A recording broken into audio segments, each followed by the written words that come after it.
So, dear students, today we are going to start the paper 1 of UGC NET GRF. I have named it as Mission 2020. We have to clear the UGC NET GRF exam in 2020.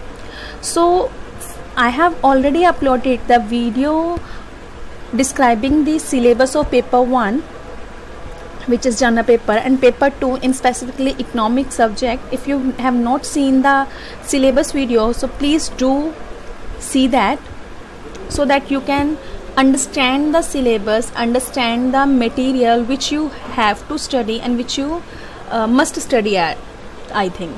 So the first topic in my video that video of syllabus, I have discussed that there will be 50 questions and there are 10 sections in the syllabus, and NTA had confirmed that each section will carry equal weightage, means हर एक section में से 5 question आपको exam में मिलेंगे.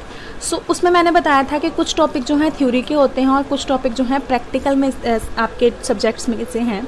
तो teaching aptitude is a theoretical subject, a theoretical आप कह सकते हो सेक्शन, जिसको आप थ्योरी में अगर आप अच्छी तरह से इसको पढ़ लेते हो, समझ लेते हो, तो ये 5 मार्क्स जो 5 क्वेश्चंस आएंगे, दैट मीन्स ये जो 10 मार्क्स हैं that will be very easy to obtain.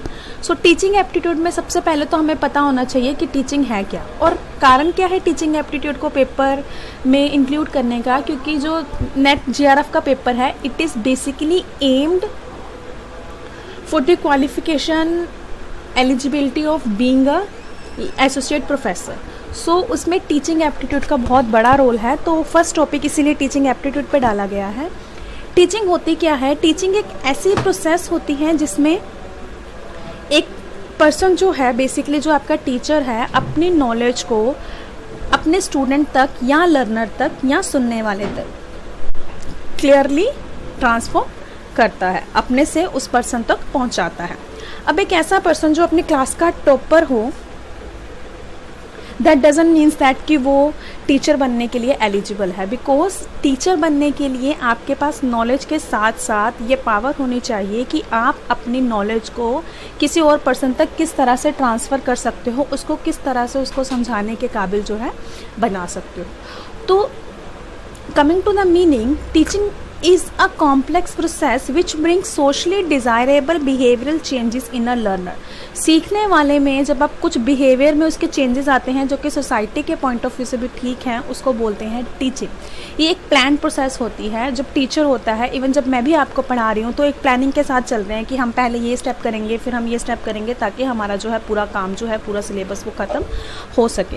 तो एक प्लान प्रोसेस होती है जिसमें कुछ प्री डिटरमाइंड गोल्स होते हैं. जैसे मेरा गोल्स है यूजीसी नेट जीआरएफ को क्लियर करना, तो जिसमें लर्नर टीचर कुछ एड्स की हेल्प से उसको एक सर्टन वे में अरेंज करता है ताकि अपने प्री डिटरमाइंड गोल्स को पूरा कर सके. ये इंटरएक्टिव प्रोसेस होती है. इंटरएक्टिव प्रोसेस मतलब इसमें टीचर और लर्नर जो हैं आपस में कनेक्ट होते हैं, इंटरकनेक्टेड. इसमें आप अपनी एप्लीकेशन को प्रैक्टिकली अप्लाई करके दिखाते हो. Teaching is of 2 type, formal teaching and informal teaching. जब एक छोटा बच्चा छोटा होता है तो उसको घर में ही पढ़ाना शुरू कर दिया जाता है सोसाइटी में during the initial years of school life, जिसमें there is no payment issue, घर में ही होता है, सिस्टर ने पढ़ा दिया, ब्रदर ने पढ़ा दिया, समथिंग लाइक दैट. तो इनफॉर्मल टीचिंग होती है जो कि सोसाइटी और होम में during initial years of life पढ़ाई जाती है. फॉर्मल टीचिंग होती है जो आप किसी स्कूल में, किसी कॉलेज में, किसी इंस्टीट्यूशन में, किसी एक्सपीरियंस फैकल्टी या टीचर के अंडर जो है लेते हो, जो पढ़ते हो. ये यूजली जो है पेड होती है. ना coming to the objectives of teaching, तो इसके ऑब्जेक्टिव्स को 2 पार्ट्स में डिवाइड किया जा सकता है. कुछ इसके main teachings and objectives and कुछ जनरल ऑब्जेक्टिव्स. जो मेजर ऑब्जेक्टिव हैं वो इसके हैं नॉलेज को एक्वायर करना, अंडरस्टैंडिंग लेवल को डेवलप करना, स्टूडेंट की जो जिस सब्जेक्ट को आप पढ़ा रहे हो उससे रिलेटेड, उसके इंटेलेक्ट से रिलेटेड, उससे उसके रिलेटेड कंसेप्ट के रिलेटेड जो है डाउट्स क्लियर करना और उसकी डेवलपमेंट करनी, उसकी वैल्यूज़ को, उसकी मोरालिटी को बढ़ाना. अब जनरल में देखा जाए तो इसका मतलब होता है स्टूडेंट के बिहेवियर और उसके कंडक्ट को, उसके वो कैसे सोसाइटी में रहेगा, उसको चेंज करना. एक एजुकेटेड पर्सन और एक अनएजुकेटेड पर्सन में यही फ़र्क होता है. एक लिटरेट और इलिटरेट पर्सन में उनके बिहेवियर में चेंजेस होते हैं. इसका एक मेन मोटिव होता है बच्चों की क्रिटिकल थिंकिंग डेवलप करना। एक जो पढ़ा लिखा बच्चा होगा, एक पढ़ा लिखा पर्सन जो होगा, उसके सोचने का और देखने का चीज़ों को नज़रिया अलग होगा एक अनएजुकेटेड पर्सन से। इसका दूसरा पर्पस होता है, जैसे कोई इकोनॉमिक्स पढ़ रहा है, कोई कॉमर्स पढ़ रहा है, तो उसको उस सब्जेक्ट के रिलेटेड अच्छी तरह से पूरी की पूरी नॉलेज देना, ताकि वो सोसाइटी में एक एफिशिएंट और सोशल मेंबर बन के जो है वो आ सके। तो these were the objectives of teaching. Now coming to the nature and characteristics of teaching. Teaching कैसी है, इसकी नेचर कैसी है?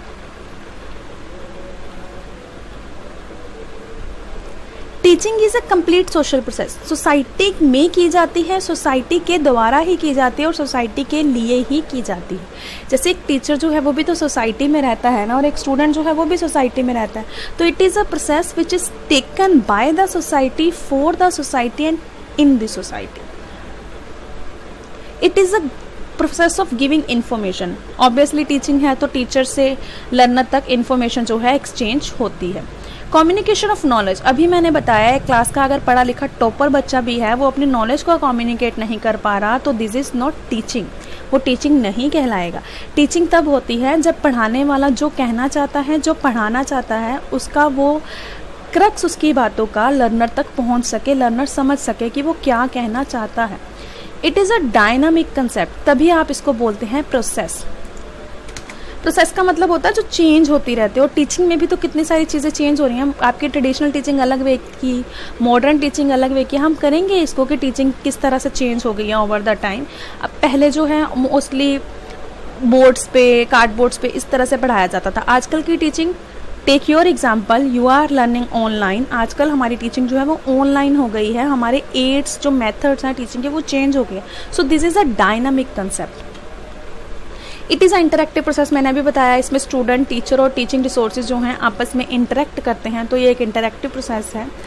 It cause changes in behaviour, it is an art as well as science. Art का मतलब होता है किसी नॉलेज को अप्लाई करना इकॉनमी में अच्छी तरह से, एंड साइंस का मतलब होता है फैक्ट्स को देखना और किसी सिस्टमेटिक प्रोसेस में चलना। जैसे साइंस होती है, साइंस का कोई भी लॉ है that runs in the systematic way, वो एक सिस्टमेटिक वे में चलता है। सेम इसी तरह से टीचिंग भी एक साइंस भी है और एक आर्ट भी है। इसे सिस्टमेटिक वे में चलना पड़ता है, हर चीज़ को सही तरह से समझना पड़ता है। और आर्ट किस तरह से है, इसमें हम उस चीज़ को, समझे हुई चीज़ को लोगों तक बहुत अच्छी तरह से, लर्नर्स तक बहुत अच्छी तरह से पहुँचाता है टीचर एक, इसलिए ये आर्ट भी है। It is a face to face encounter. इसमें मोस्टली टीचर और लर्नर जो है फेस टू फेस समझते हैं। नो डाउट अभी चेंज हो चुका है, जैसे ऑनलाइन टीचिंग है, there is no face to face interaction. It is observable, measurable and modifiable. आप देख सकते हो आप क्या पढ़ा रहे हो, आप मेजर कर सकते हो कि आपने बच्चे को कितना पढ़ाया। कैसे मेजर कर सकते हो? हमारे यहाँ एग्जामिनेशंस होते हैं, एग्जाम्स होते हैं। Why are exams conducted? To see that what the student, what the learner has learn throughout the process, throughout the year. यही देखने के लिए एग्जाम किए जाते हैं, और उसी से हमें कुछ कमियां पता लगती हैं हमारे सिस्टम की, जिसको मॉडिफाई किया जाता है। It is a skilled occupation. अभी मैंने बताया कोई भी ऐसे टीचर नहीं बन सकता है। टीचिंग एक स्किलफुल ऑक्यूपेशन है। It tends toward self organisation. Learner जब समझने की कोशिश करता है तो वो अपने आप को समझने की कोशिश करता है, अपनी सोसाइटी को समझने की कोशिश करता है। उसके कंसेप्ट क्लियर होते हैं, उसकी मोरालिटी क्लियर होती है, तो दिस इज मोरालिटी डेवलप होती है इसके अंदर। तो this is self organising process. It facilitates learning. Obviously जब टीचर पढ़ाएगा तो लर्नर की जो है सीखने की कैपेसिटी भी इंक्रीज होगी। It is an intellectual activity. जो लर्नर है इंटेलेक्चुअली वो डेवलप होता है, अंदर से डेवलप होता है, means not only from his body but from his और हर माइंड, हिज हार्ट भी वो डेवलप होता है। It is both conscious and unconscious process. Memory level to reflective level, अब हम इसके लेवल ऑफ टीचिंग पे पढ़ेंगे, वहाँ पे हम देखेंगे जैसे छोटा बच्चा जब होता है नर्सरी, प्री नर्सरी या KG1 KG2 में, तो बच्चे को बार बार बोलकर याद करवाया जाता है, तो मेमोरी लेवल। उसके बाद जब बच्चा थोड़ा सा बड़ा होना शुरू होता है, 6, 7, 8 तक आते आते ही learns to understand the concept. वो कंसेप्ट को अंडरस्टैंड करना सीखता है, वो क्रैम्पिंग नहीं करता है। फिर उसके बाद थर्ड लेवल आता है रिफ्लेक्टिव लेवल, जब उस वर्ड को वो अंडरस्टैंड करके देखता है कि ये कंसेप्ट क्या कहना चाहता है और उसको आगे डेवलप करने की कोशिश करता है। तो टीचिंग इज मेमोरी लेवल से रिफ्लेक्टिव लेवल तक जाने का एक तरीका है। It is a continuum of training, conditioning, instruction and indoctrination. Actually ये एक कॉन्टिन्यूस प्रोसेस है जिसमें आप पहले ट्रेन करते हो, फिर इंस्ट्रक्ट करते हो, फिर डॉक्यूमेंटेशन करते हो, फिर से ट्रेन करते हो, फिर कंडीशनिंग होती है, इंस्ट्रक्शंस एंड डॉक्यूमेंटेशन चलती रहती है। आई होप आपको ये लेक्चर समझ आया होगा। I will be back with my more topics on teaching aptitude. Thank you.